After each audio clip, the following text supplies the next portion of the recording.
Hi friends, assistant motor vehicle inspector ഒരുപാട് വിദ്യാർത്ഥികൾ ആകാംക്ഷയോടെ കാത്തിരിക്കുന്ന ഒരു പരീക്ഷയാണ് അസിസ്റ്റന്റ് മോട്ടോർ വെഹിക്കിൾ ഇൻസ്പെക്ടർ എന്നുള്ളത്. അപ്പോൾ അതിന്റെ നോട്ടിഫിക്കേഷൻ എന്ന് വരും എന്നതുമായി ബന്ധപ്പെട്ട് ഒരുപാട് ആകാംക്ഷയുണ്ട്.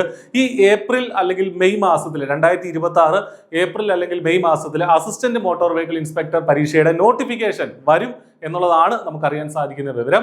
അപ്പോൾ നമ്മൾ ഏപ്രിലിൽ തന്നെ നോട്ടിഫിക്കേഷൻ വരും എന്നുള്ള ധാരണയിൽ നിങ്ങളുടെ പ്രിപ്പറേഷൻ സ്ട്രോങ് ആക്കേണ്ടതായിട്ടുണ്ട്. അപ്പോൾ AMVI ക്വാളിഫിക്കേഷനുമായി ബന്ധപ്പെട്ട് അല്ലെങ്കിൽ AMVI അപ്ലൈ ചെയ്യുന്ന ആളുകളുമായി ബന്ധപ്പെട്ട കുറച്ച് കാര്യങ്ങളാണ് ഈ വീഡിയോയിൽ നമ്മൾ ഡിസ്കസ് ചെയ്യുന്നത്. അപ്പോൾ നോട്ടിഫിക്കേഷൻ ഏപ്രിൽ അല്ലെങ്കിൽ മെയ്യിൽ വന്നു കഴിഞ്ഞാൽ 2026 മിക്കവാറും അടുത്ത വർഷമായിരിക്കും, 2027 പരീക്ഷ നടക്കുക, അല്ലെങ്കിൽ ചിലപ്പോൾ 2026 ലാസ്റ്റോടുകൂടി നടക്കാനും മതി. കഴിഞ്ഞ വർഷമൊക്കെ അങ്ങനെ വന്ന നോട്ടിഫിക്കേഷൻസിന്റെ പരീക്ഷകൾ ഈ വർഷത്തെ ആനുവൽ കലണ്ടർ വന്നെങ്കിൽ പോലും അവസാനത്തോടുകൂടിയൊക്കെ PSC ഷെഡ്യൂൾ ചെയ്യാറുണ്ട്. അപ്പോൾ ചിലപ്പോൾ ഈ വർഷം അവസാനം ഡിസംബറിൽ നടക്കാം, ഇല്ലെങ്കിൽ 2027 ഉറപ്പായിട്ട് പരീക്ഷ ഉണ്ടാവും. അപ്പോൾ എന്താണ് AMVIയുടെ ക്വാളിഫിക്കേഷൻ എന്നുള്ളത്? AMVIയുടെ ക്വാളിഫിക്കേഷൻ നമുക്കറിയാം, ഡിപ്ലോമയാണ്. ബേസിക്കലി നമുക്ക് വേണ്ട ക്വാളിഫിക്കേഷൻ ഡിപ്ലോമയാണ്. ഡിപ്ലോമ ഇൻ മെക്കാനിക്കൽ അല്ലെങ്കിൽ ഓട്ടോമൊബൈൽ എഞ്ചിനീയറിംഗ്, അല്ലെ?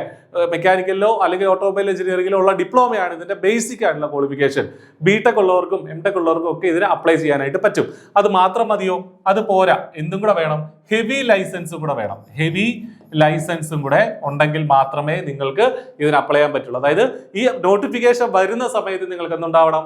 ഹെവി ലൈസൻസ് ഉണ്ടാവണം എന്നുള്ളതാണ്. ഒരുപാട് പേരെ സംശയമാണ്, സാറേ ഹെവി ലൈസൻസ് ഇല്ല, ഞാൻ അപ്ലൈ ചെയ്തോട്ടെ, അപ്ലൈ ചെയ്ത് ജോലി കിട്ടിയിട്ട് പിന്നെ ജോലിക്ക് കയറുന്നതിന് തൊട്ട് മുന്നേ പോയി ലൈസൻസ് എടുത്താൽ പോരെ എന്ന് ചോദിക്കുന്നവരുണ്ട്. അത് പറ്റില്ല.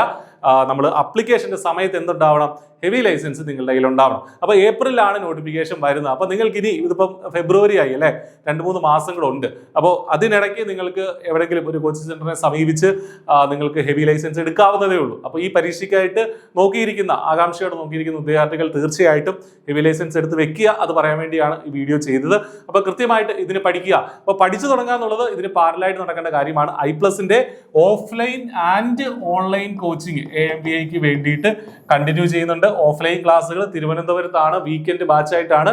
നമ്മുടെ ഒരുപാട് കുട്ടികൾ അവിടെ പഠിക്കുന്നുണ്ട്. അപ്പോൾ നിങ്ങൾക്കും ആ ബാച്ചിലേക്ക് ജോയിൻ ചെയ്യാം. അപ്പോൾ ഓഫ്ലൈൻ ക്ലാസ്സുകളിലേക്ക് സ്വാഗതം. അതോടൊപ്പം തന്നെ ഇനി ഓഫ്ലൈൻ നിങ്ങൾക്ക് അവിടെ വരാൻ സാഹചര്യമില്ല, നിങ്ങൾക്ക് അവിടെ വീക്കെൻഡ് അങ്ങോട്ട് മാറ്റി വയ്ക്കാൻ സമയമില്ലാത്ത ആളുകളാണെങ്കിൽ ഉറപ്പായിട്ടും ഓൺലൈൻ കോഴ്സിൽ നമുക്ക് ജോയിൻ ചെയ്യാനായിട്ട് സാധിക്കും. മെക്കാനിക്കലിന്റെയും ഓട്ടോമൊബൈലിന്റെയും കാര്യങ്ങൾ നമുക്ക് ഈ കോഴ്സിന്റെ ഭാഗമായിട്ട് പഠിക്കാനുണ്ട്. അപ്പോൾ നന്നായിട്ട് പഠിച്ചു തുടങ്ങുക, ഒരു പ്രസ്റ്റീജിയസ് ആയിട്ടുള്ള ഒരു പവർഫുൾ ജോലിയിലേക്ക് നിങ്ങൾക്ക് എത്താനാകട്ടെ എന്ന് ആശംസിക്കുന്നു. All the best. Thank you.